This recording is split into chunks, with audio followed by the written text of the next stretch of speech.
Good evening. आज આપણે ધોરણ 8 વિષય ગણિત પ્રકરણ નંબર 1 સમય સંખ્યાઓ એમાં સ્વાધ્યાય 1.1 એના દાખલા નંબર 9, 10 અને 11 વિશે આજે આપણે સમજીશું। તો દાખલા નંબર 9 કે 0.3 એ 3.1/3 નો વ્યસ્ત છે કેમ અથવા કેમ નહીં એ આપણે ચકાસવાનું છે। બરાબર કે શું 0.3 એ 3.1/3 નો વ્યસ્ત છે કે નહીં એ આપણે ચકાસવાનું છે। બરાબર કે વ્યસ્ત છે કેમ અથવા કેમ નહીં। તો આપણે જોઈએ અહીંયા 0.3 એનો આપણે दशांश संख्या में है तो આપણે पूर्णांक संख्या में फेरवीए तो શું થશે તો 3/10 આપણને 10 મળશે। શું મળશે તો 3/10 અને 3.1/3 બરાબર શું થશે તો 3 * 9 ને 1 10 તો 10/3 મળે છે। બરાબર કે 0.3 બરાબર આપણને શું મળશે તો 3/10 મળશે અને 3.1/3 બરાબર શું મળશે તો 10/3 મળશે। હવે તો 3.1/3 બરાબર આપણને 10/3 મળે છે। તો હવે આપણે શું કરીશું તો 3/10 એના ગુણ્યા 10/3 આપણે 3 કરીશું। तो यहाँ 10 उड़ी जैसे 3 उड़ी जैसे जवाब अपने शू मळशे तो जवाब अपने 1 मळे छे। जवाब शू मळे छे तो जवाब 1 मळे छे। आगळ आपणे शीखी गया कि बे समय संख्यानो गुणाकार करता जो जवाब 1 मळे तो ते बे संख्याओ एकबीजानी व्यस्त संख्याओ कहेवाय।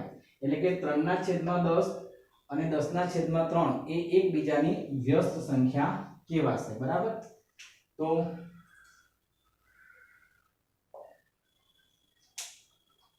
व्यस्त संख्या कोने कहेवाय तो बे संख्यानो गुणाकार जो 1 मळे तो ते बे संख्या एकबीजानी व्यस्त छे। बराबर શું થશે કે બે સંખ્યાનો ગુણાકાર જો 1 મળશે તો તે બે સંખ્યા એકબીજાની વ્યસ્ત સંખ્યા કહેવાશે। એટલે કે 0.3 એ 3.1/3 નો વ્યસ્ત છે। બરાબર 0.3 એ 3.1/3 નો વ્યસ્ત છે। बराबर केम कारण के 0.3 बराबर 3/10 थाय छे અને 3.1/3 बराबर 10/3 थाय छे।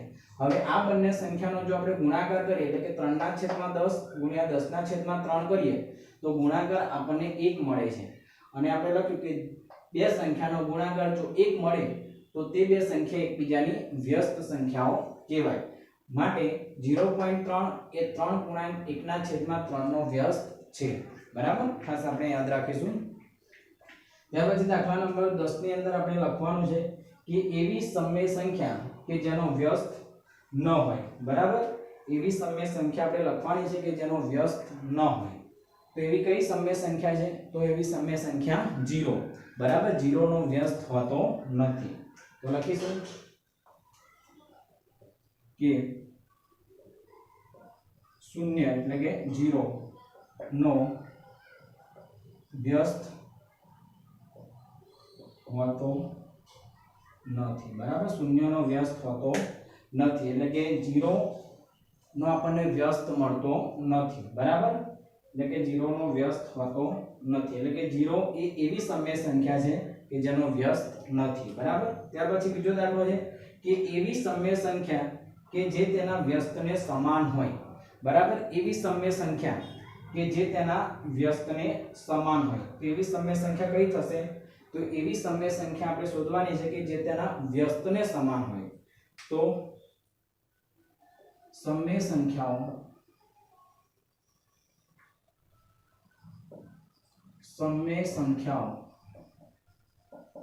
1 અને -1 એ એવી સમય સંખ્યાઓ છે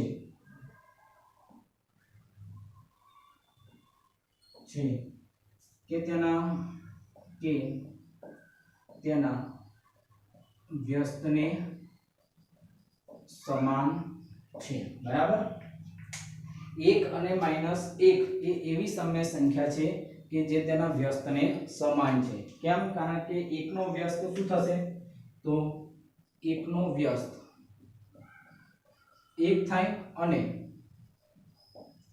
-1 નો વ્યસ્ત શું થશે? તો -1 થશે। બરાબર। 1 નો વ્યસ્ત 1 થશે અને -1 નો વ્યસ્ત -1 થશે। બરાબર। એટલે કે સમય સંખ્યાઓ 1 અને -1 એ એવી સમય સંખ્યાઓ છે કે જે તેના વ્યસ્તને સમાન છે। બરાબર। 1 નો વ્યસ્ત 1 થશે અને -1 નો વ્યસ્ત -1 થશે। ત્યાર પછીનો દાખલો છે કે એવી સમય સંખ્યા કે જે તેની વિરોધી સંખ્યાને સમાન હોય। હવે એવી સમય સંખ્યા આપણે લખવાની છે કે જે તેની વિરોધી સંખ્યાને સમાન હોય। બરાબર। એવી સમય સંખ્યા કે જે તેની વિરોધી સંખ્યાને સમાન હોય। તો એવી સમય સંખ્યા આપણે લખીએ તો કઈ આવશે? તો 0। બરાબર। 0 એ એવી સમય સંખ્યા છે કે જે તેની વિરોધી સંખ્યાને સમાન છે। બરાબર। 0 ની વિરોધી શું થાય? તો 0 જ થાય। એટલે કે 0 એ એવી સમય સંખ્યા છે કે જે તેને વિરોધી સંખ્યાને સમાન હોય। તો આપણે લખીશું કે 0 એ એવી સમય સંખ્યા છે। બરાબર। 0 એ એવી સમય સંખ્યા છે 0 એ એવી સમય સંખ્યા છે કે જે તેની વિરોધી સંખ્યાને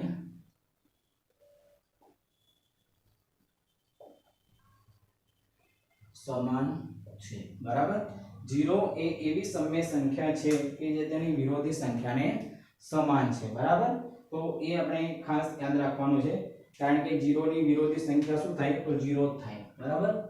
0 ની વિરોધી સંખ્યા શું થશે? 0 થશે। 0 ની વિરોધી સંખ્યા શું મળશે? તો 0 મળશે। બરાબર। એટલે કે એવી સમય સંખ્યા કે જે તેની વિરોધી સંખ્યાને સમાન હોય તો 0 એ એવી સમય સંખ્યા છે કે જે તેની વિરોધી સંખ્યાને સમાન છે। બરાબર। તો 0 ની વિરોધી સંખ્યા શું થશે? તો 0 થશે। ફરી એકવાર આપણે દાખલા નંબર 10 જોઈ લઈએ કે એવી સમય સંખ્યા કે જે તેનો વ્યસ્ત ન હોય। બરાબર। એવી સમય સંખ્યા કે જેનો વ્યસ્ત ન હોય। તો 0 એ એવી સમય સંખ્યા છે કે જેનો વ્યસ્ત નથી। બરાબર। 0 નો વ્યસ્ત હોતો નથી। તો 0 એ એવી સમય સંખ્યા છે કે જેનો વ્યસ્ત નથી। બીજો દાખલો કે એવી સમય સંખ્યાઓ કે જે તેના વ્યસ્તને સમાન હોય। બરાબર। એવી સમય સંખ્યાઓ કે જે તેના વ્યસ્તને સમાન હોય। તો સમય સંખ્યાઓ 1 અને -1 એ એવી સમય સંખ્યાઓ છે કે તેના વ્યસ્તને સમાન છે। કેમ? કારણ કે 1 નો વ્યસ્ત શું થશે? તો 1 થશે અને -1 નો વ્યસ્ત -1 થશે। બીજો છે કે એવી સમય સંખ્યા કે જે તેની વિરોધી સંખ્યાને સમાન હોય। બરાબર। એવી સમય સંખ્યા કે જે તેની વિરોધી સંખ્યાને સમાન હોય। તો 0 એ એવી સમય સંખ્યા છે કે જે તેની વિરોધી સંખ્યાને સમાન છે। બરાબર। 0 એટલે કે 0 એ એવી સમય સંખ્યા છે કે જે તેની વિરોધી સંખ્યાને સમાન છે। કેમ? કારણ કે 0 ની વિરોધી સંખ્યા શું થશે? તો 0 જ થાય। બરાબર। 0 ની વિરોધી સંખ્યા શું થાય? 0 થાય। ત્યાર પછી હવે દાખલા નંબર 11। બરાબર। સ્વાધ્યાય 1.1 નો છેલ્લો દાખલો દાખલા નંબર 11 ખાલી જગ્યા પૂરવાની છે। બરાબર। પહેલી ખાલી જગ્યા છે કે શૂન્યનો વ્યસ્ત ખાલી જગ્યા।